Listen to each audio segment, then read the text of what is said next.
boiled palm kernels are ready for processing.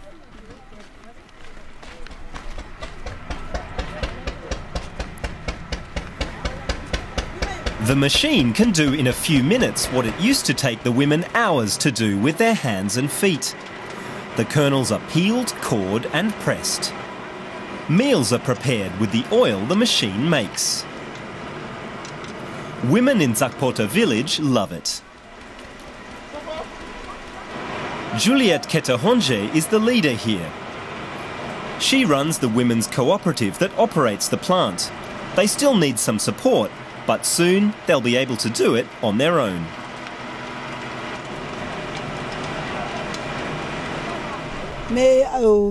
We produce a third more oil than we did before. The machine is more efficient. We earn more money too. Everyone who works here is earning money and can feed their family. We also spend some money on raw materials and maintaining the machine. The French NGO Geres has installed 35 machines in 8 villages and is financing 95% of their costs. The operator covers the rest. Raymond Atsokpota is the program's director. He grew up here and knows the residents and their needs. He's already achieved his first aim for the project.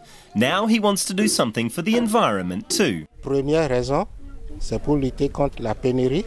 We can use these machines to add value. But the women have trouble with the fuel. Diesel for the machines runs low every 3 or 4 months or so. So we thought that we'll run them on biodiesel, and that will help reduce CO2 emissions.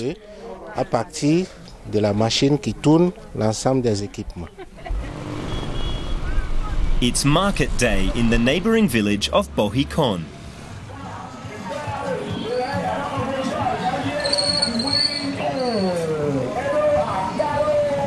Most people in Benin live from farming.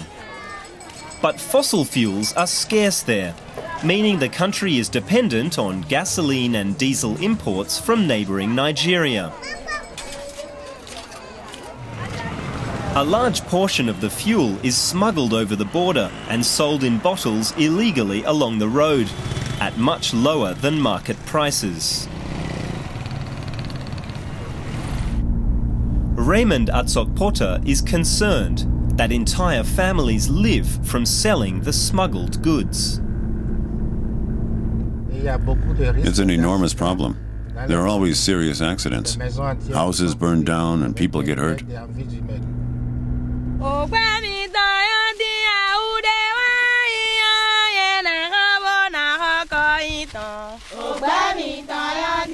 These plants could help resolve the country's energy shortage.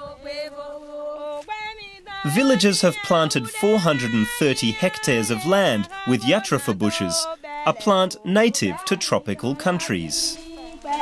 Many women from the cooperative work in the fields. 2 times a year they harvest the seeds. Up to now, we've made soap out of the seeds and use it to do our laundry. But in the future, we want to produce biofuels too.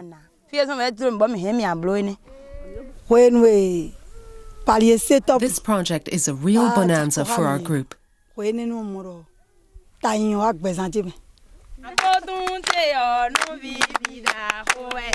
They're happy about the good harvest.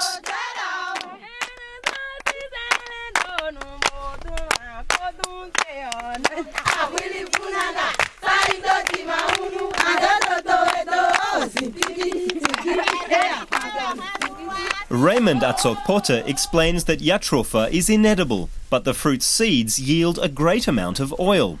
The plant is only being raised for local use, rather than in enormous industrial quantities. They don't want monocultures to develop here.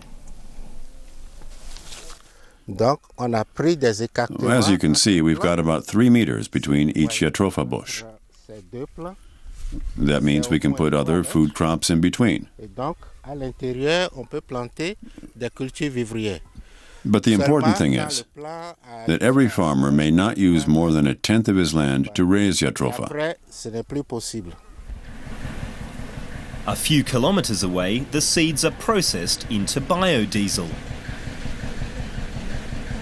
A key project strategy is to build up networks, meaning delivery routes are short and fuels are produced locally. Corneille Kingiha leads the facility and coordinates the whole chain of production. He takes one more look at the Jatropha seeds before they're pressed. My job is to manage the small company. I've got to see to it that the seeds are delivered on time in order to press oil out of them. Then that's filtered and sent to the consumers. The machines have been in operation for about a month, but the Jatropha seeds still haven't produced much oil. King Niha hopes the facility will be really up and running in 3 to 6 months. The aim is to produce enough diesel to cover 30% of the demand from participating villages with Jatropha by 2015. That's what the women of Zakpota would like as well. Today is the first time they've used biodiesel to run their oil press. For Juliette Ketahonje and the other women, that's an exciting moment and a further step towards independence.